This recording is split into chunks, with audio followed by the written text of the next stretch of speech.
Next Jagananna అన్న నమస్తే అన్న. జగనన్న నమస్తే అన్న. నేను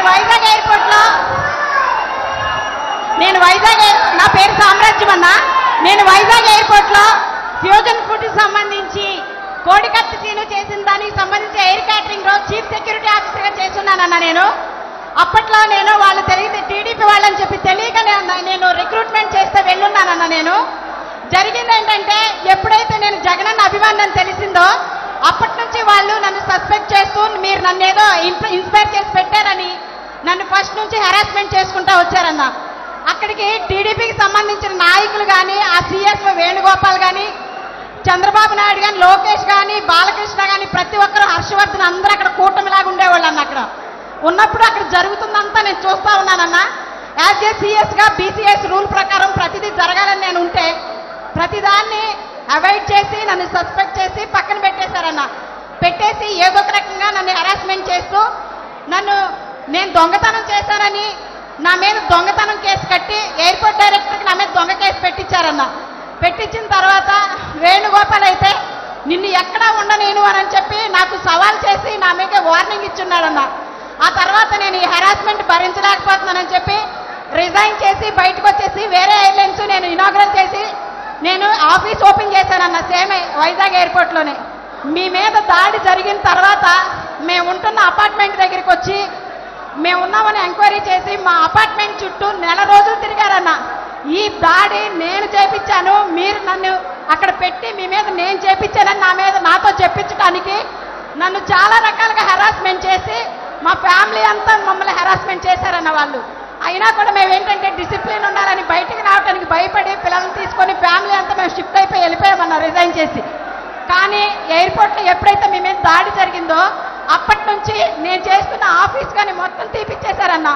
ఆ తర్వాత వచ్చి అక్కడ జరుగుతున్న ప్రతి మీటింగ్ కూడా నేనేదో మీకు క్యారీ చేస్తానని నన్ను సస్పెక్ట్ చేసి క్యారీ చేస్తున్నట్టుగా వాళ్ళు ఊహించుకొని నన్ను పూర్తిగా ప్రతి మీటింగ్కి అవాయిడ్ చేసి నన్ను పూర్తిగా అక్కడి నుంచి ఆపేశారన్న.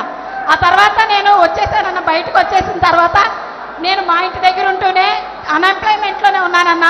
5 years నుంచి నాకు ఏ జాబ్ లేకుండా నన్ను హెరాస్మెంట్ చేసి నన్ను ఏ రకంగానే ముందుకు రానిలేదన్న.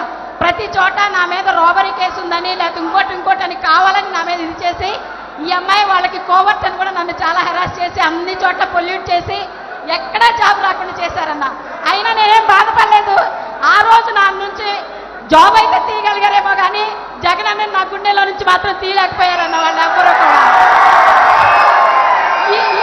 ఈరోజు బోండా ఉమాగాడు చేసిన ఆ పని చూసిన తర్వాత నేను నా ఫ్యామిలీ ఏమైపోయినా పర్లేదని చెప్పి నేను ముందుకు వచ్చేసాను.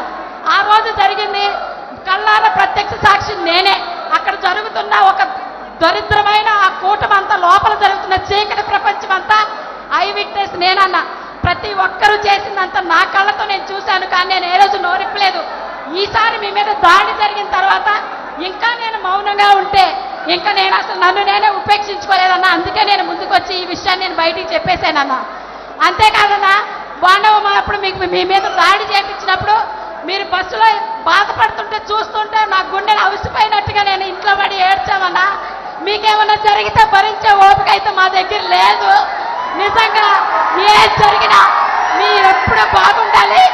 మీ కాళ్ళ దగ్గర దరిదాపుల్లో కూడా ఎప్పుడు కూడా మహాకూటమైనా కూడా మీ దగ్గరికి రానియు. అందరి తరిమి కొడతామని చెప్తామని తెలియజేస్తానా.